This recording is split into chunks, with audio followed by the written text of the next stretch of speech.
આજે અમે માનગઢની ભૂમિ પર 17 જુલાઈ 2026ના રોજ અહીંયા ગાડી ભેગા થયેલા છે, જેમાં મહારાષ્ટ્ર, રાજસ્થાન, મધ્યપ્રદેશ અને ગુજરાતના તમામ આદિવાસી સમાજના આગેવાનો, યુવા સાથી મિત્રો, અલગ અલગ સંગઠનના લોકો આજે એક મંચ પર અમે ભેગા થયા છે. આજે દેશને આઝાદ થયા 79 વર્ષ થઈ ગયા, તેમ છતાં પણ આજે અમારા આદિવાસી સમાજના લોકો રોડ, રસ્તા, શિક્ષણ, આરોગ્ય માટે આજે એ લોકો વલખા મારી રહ્યા છે. આજે અમારા લોકોને ન્યાય નથી મળતો.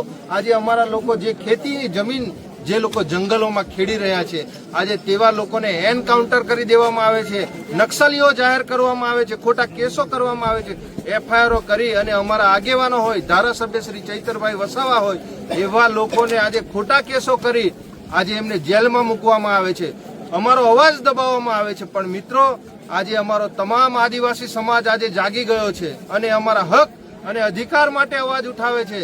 આવનારા દિવસોમાં આ સરકાર સામે અમે મજબૂતાઈથી લડીશું, અમારો અવાજ બુલંદ કરીશું. અમારા ધારાસભ્યો, અમારા આગેવાનોને જે આ ખોટા કેસો, ખોટા ષડયંત્રો કરી અને આ જે કાળા અંગ્રેજોની સાથે સાથે આ ભારતીય જનતા પાર્ટી અને કોંગ્રેસમાં જે ચૂંટાયેલા પ્રતિનિધિઓ છે, એ ધારાસભ્યો હોય, સાંસદ સભ્યો હોય, એ લોકો વિધાનસભામાં અમારો અવાજ નથી મૂકતા, એ સાંસદમાં અમારો અવાજ નથી મૂકતા. અને જ્યારે અમારા સમાજને, અમારા લોકોની જરૂર પડશે, ત્યારે આ તમામ સમાજ આવનારા દિવસોમાં રાજસ્થાન, મહારાષ્ટ્ર અને મધ્યપ્રદેશ અને ગુજરાતમાંથી એક થશે.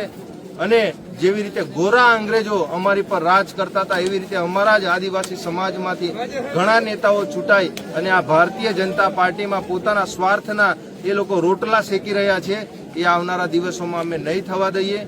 અમારા ચૈતરભાઈ પર પણ આજે ઘણા આગેવાનશ્રીઓએ એ મુદ્દો ઉઠાવ્યો છે કે ચૈતરભાઈ વસાવા પર જે ખોટી કેસો, ખોટા ફરિયાદો, ખોટી એફઆઈઆરો કરી અને એમને જેલમાં એમણે 7 વર્ષની સજા કરવામાં આવી છે. આવનારા દિવસોમાં આ તમામ રાજ્યના લોકો એ ગાંધીનગર કૂચ કરશે અને જરૂર પડશે તો દિલ્હી લોકસભાનો પણ અમે ઘેરાવો કરીશું સંસદમાં. જય આદિવાસી, જય જોહાર.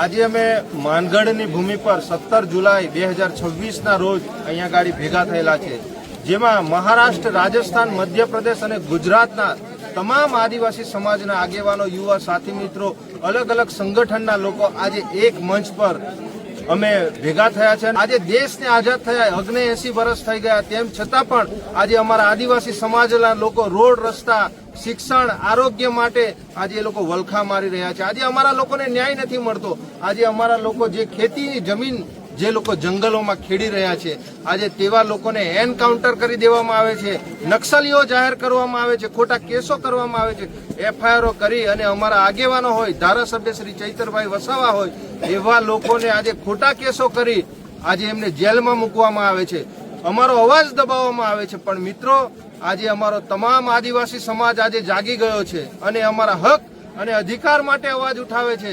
આવનારા દિવસોમાં આ સરકાર સામે અમે મજબૂતાઈથી લડીશું, અમારો અવાજ બુલંદ કરીશું. અમારા ધારાસભ્યો, અમારા આગેવાનોને જે આ ખોટા કેસો, ખોટા ષડયંત્રો કરી અને આ જે કાળા અંગ્રેજોની સાથે સાથે આ ભારતીય જનતા પાર્ટી અને કોંગ્રેસમાં જે ચૂંટાયેલા પ્રતિનિધિઓ છે, એ ધારાસભ્યો હોય, સાંસદ સભ્યો હોય, એ લોકો વિધાનસભામાં અમારો અવાજ નથી મૂકતા, એ સાંસદમાં અમારો અવાજ નથી મૂકતા. અને જ્યારે અમારા સમાજને, અમારા લોકોની જરૂર પડશે, ત્યારે આ તમામ સમાજ આવનારા દિવસોમાં રાજસ્થાન, મહારાષ્ટ્ર અને મધ્યપ્રદેશ અને ગુજરાતમાંથી એક થશે. અને જેવી રીતે ગોરા અંગ્રેજો અમારી પર રાજ કરતા હતા એવી રીતે અમારા જ આદિવાસી સમાજમાંથી ઘણા નેતાઓ છૂટાઈ અને આ ભારતીય જનતા પાર્ટીમાં પોતાના સ્વાર્થના એ લોકો રોટલા શેકી રહ્યા છે. એ આવનારા દિવસોમાં અમે નહીં થવા દઈએ. અમારા ચૈતરભાઈ પર પણ આજે ઘણા આગેવાનશ્રીઓએ એ મુદ્દો ઉઠાવ્યો છે કે ચૈતરભાઈ વસાવા પર જે ખોટી કેસો, ખોટા ફરિયાદો, ખોટી એફઆઈઆરો કરી અને એમને જેલમાં એમણે 7-7 વર્ષની સજા કરવામાં આવી છે. આવનારા દિવસોમાં આ તમામ રાજ્યના લોકો એ ગાંધીનગર કૂચ કરશે અને જરૂર પડશે તો દિલ્હી લોકસભાનો પણ અમે ઘેરાવો કરીશું સંસદમાં. જય આદિવાસી, જય જોહાર.